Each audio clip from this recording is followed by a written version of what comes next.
नमस्कार, झारखंड न्यूज में आपका स्वागत है। पुरैया हाट के विधायक श्री प्रदीप यादव ने सोशल मीडिया में जानकारी देते हुए कहे कि गोड्डा कॉलेज के प्रसिद्ध गणित शिक्षक अजय पाठक जी के पुत्र आशुतोष पाठक जो पैसे से सॉफ्टवेयर इंजीनियर था, जिसका हंसता खेलता परिवार था, पत्नी थी, 1 साल की बेटी भी थी, जिसे बिहार सरकार की बेरहम पुलिस ने मामूली ट्रैफिक विवाद में बेदर्दी और बेरहमी से पीट। इस निरंकुश पुलिस प्रशासन जिसे आम लोगों की सुविधा और सुरक्षा की जिम्मेदारी दी जाती है, अगर खुद ही मासूमों का भक्षक बन बैठे तो फिर आगे कहने को बच ही क्या जाता है। सरकार ने मांग होगी कि दोषी पुलिसकर्मियों को अविलंब नौकरी से बर्खास्त कर उन पर हत्या का मुकदमा फास्ट ट्रैक कोर्ट के माध्यम से चले और साथ ही पीछे छूट गए मासूम बेसहारा परिजनों को उचित मुआवजा दें।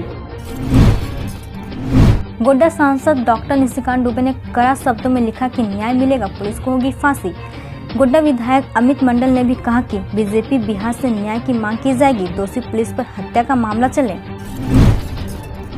खबर है दुमका जिले से। आग लगने से हजारों की क्षति। जर मंडी प्रखंड के सहारा पंचायत के पररिया गांव के प्यारा मियां के घर में रविवार रात में आग लगने से पूरा घर और घर में रखा पूरा अनाज एवं सारा सामान जल गया।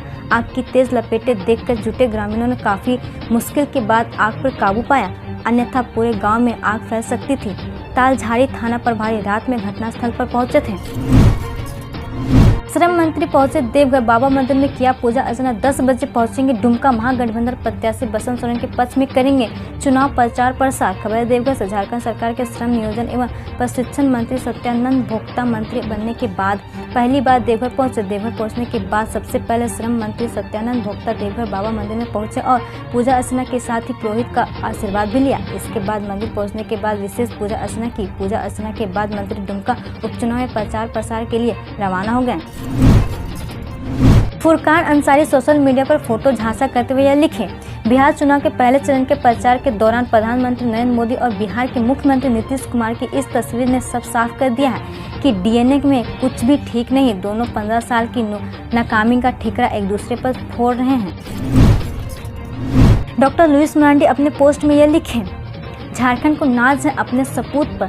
लद्दाख में देश के सरहद की रक्षा करते हुए चान्हो प्रखंड के चोरैया गांव निवासी अभिषेक कुमार शहीद हो गए। 25 वर्ष की उम्र में भारत माता की रक्षा के लिए अपना प्राण न्यौछावर करने वाले वीर सपूत अभिषेक कुमार को सत सत नमन। खबरें देवघर से। नीलकंठ विहार मोहल्ले में दर्दनाक सड़क हादसा। 2 गाड़ियों की हुई आमने सामने टक्कर, पुलिस जुटी पड़ताल में। देवघर के नीलकंठ विहार मोहल्ले में दर्दनाक सड़क हादसा हुआ। प्राप्त खबर के अनुसार सोमवार अगले सुबह देवघर के नगर थाना क्षेत्र अंतर्गत तिवारी चौक के पास नीलकंठ विहार मोहल्ले में 2 गाड़ियों की आमने सामने से भिड़ंत हो गई। इस घटना में 4 लोगों के गंभीर रूप से घायल होने की बात कही जा रही है, लेकिन पुलिस ने घटना में घायलों या मृतकों के संबंध में अब तक जानकारी अप्राप्त होने की बात कही है।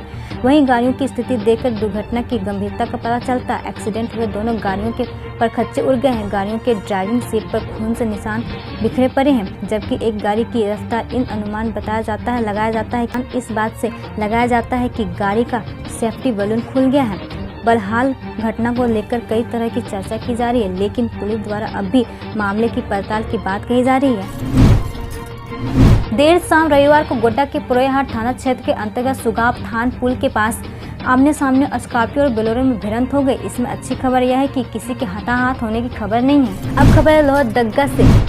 लातेहार और लोहरदगा जिले के सीमा पर अति नक्सल प्रभावित क्षेत्र जामडी गांव के जंगल में रविवार को उग्रवादी संगठन टीपीसी और सुरक्षा बलों के बीच जमकर मुठभेड़ हुई।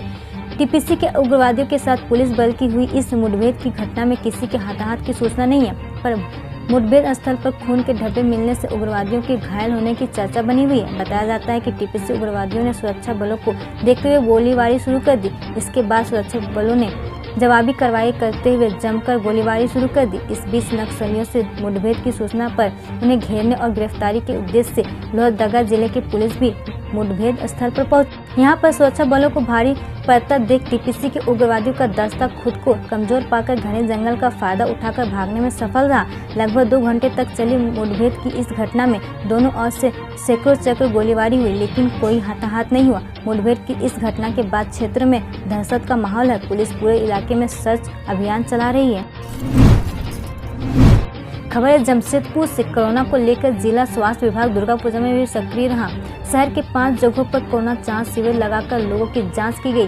बीते 3 दिनों में कुल 5,772 लोगों की जांच की गई। इनमें 115 लोग पॉजिटिव मिले हैं। हालांकि भीड़ से संक्रमण कितना फैला यह अगले 72 घंटे के बाद ही पता चल सकेगा, कारण कि संक्रमण के लक्षण सामने आने में 3 से 4 दिन का समय लगता है। वैसे इस बार दुर्गा पूजा में काफ़ी कम भीड़ देखी गई। लोगों में जागरूकता अधिक होने की वजह से वह घर से कम निकले। भीड़ को देखते हुए स्वास्थ्य विभाग की टीम ने भी राहत की सांस ली है। जिला सर्विस पदाधिकारी डॉक्टर साहिर पाल ने कहा कि हर साल की अपेक्षा कम भीड़ रही, जो कोरोना को फैलने से रोकने में मदद करेगा। खबर है रांची से। राष्ट्रीय स्वयंसेवक संघ रांची महानगर की ओर से 21 स्थानों पर विजयदशमी उत्सव मनाया गया। कोरोना संक्रमण के कारण इस बार पथ संचलन नहीं निकाला गया। सभी स्थानों पर सशस्त्र पूजा के बाद संघ के अधिकारी का संबोधन हुआ। फिर प्रार्थना के बाद कार्यक्रम की समाप्ति हुई। सरस्वती विद्या मंदिर दुर्गा में आयोजित कार्यक्रम में स्वयं सेवकों को संबोधित करते हुए RSS के प्राप्त सह बौद्धिक प्रमुख हरिनारायण ने कहा कि विजयदशमी के दिन ही 1925 में संघ की स्थापना हुई थी, इसलिए आज संघ का स्थापना दिवस भी है। यह संघ स्थापना का उद्देश्य था कि अपने देश के प्रति, उसकी परंपराओं के प्रति, उसके ऐतिहासिक महापुरुषों के प्रति, उसकी सुरक्षा तथा समृद्धि के प्रति राष्ट्र के प्रत्येक जन का एकांती निष्ठा हो, आपसी भेदों को भुलाकर संगठित होकर कार्य करे। भारत में आदिकाल से ही शक्ति की महानता मानी गई है। हर युग में शक्ति उपासना का महत्व समझा गया, इसलिए जब हम ताकतवर होंगे तो दूसरा भी सम्मान करेगा। इसलिए सब प्रकार से दुर्बलता दूर करो। कहा कि नवरात्र में प्रकृति भी परिवर्तन के दौर से गुजरती है। माँ दुर्गा हम मनुष्यों को भी स्वयं से परिवर्तन लाने का संदेश देती है। आंतरिक बुराइयों को दूर कर दैवी भाव निर्माण करना है। बुद्धि की जड़ता को समाप्त कर सक्रिय होकर सज्जन शक्ति का उदय करना, अपने हृदय में सद्भाव का संचार करना है। वही संदेश माँ दुर्गा हम मनुष्यों को देती है। त्योहार सीजन में कई लुभाने ऑफर, ऋण एवं प्रोसेसिंग शुल्क में छूट दे रहे हैं बैंक। खबर है झुमरी तलिया कोडरमा से। त्योहार पर खरीदारी हर कोई करना चाहता है, हालांकि कुछ लोगों को इसमें मुश्किल भी आती है, लेकिन चिंता की बात नहीं, बैंकों ने इस मुश्किलों को आसान बनाया है। बैंकों की ओर से आकर्षक ब्याज दर तो दी ही जा रही है, अन्य कई तरह की छूट भी मिल रही है। ग्राहक इसका लाभ फेस्टिवल सीजन में ले सकते हैं। भारतीय स्टेट बैंक आवास ऋण 7% पर दे रहा है, साथ ही वाहन ऋण की दर 7.75% रखी गई है। बैंक के झुमरी तिलैया शाखा के मुख्य प्रबंधक दया शंकर प्रसाद ने कहा कि योनो ऐप के जरिए ऋण लेने पर 0.15% की छूट भी दी जा रही है। इसके अलावा बैंक प्रोसेसिंग शुल्क में छूट दी जा रही है। बैंक ऑफ इंडिया की ओर से कहा गया है कि प्रोसेसिंग शुल्क नहीं लिया जा रहा है। वाहन लोन की दर 7.45% रखी गई है। इसी तरह से आवास ऋण की दर 6.95% है। BOI झुमरी तलिया के मुख्य प्रबंधक संतोष सिन्हा ने बताया कि दुर्गा पूजा दीपावली के फेस्टिवल में छूट दी जा रही है। हम रोज ऐसे ही न्यूज लाते रहेंगे, तो यदि आपने अभी तक क्लीन न्यूज को सब्सक्राइब नहीं किया है तो पहले फटाफट सब्सक्राइब कर लें, साथ ही बेल आइकन को दबा दें ताकि कोई अपडेट मिस ना हो।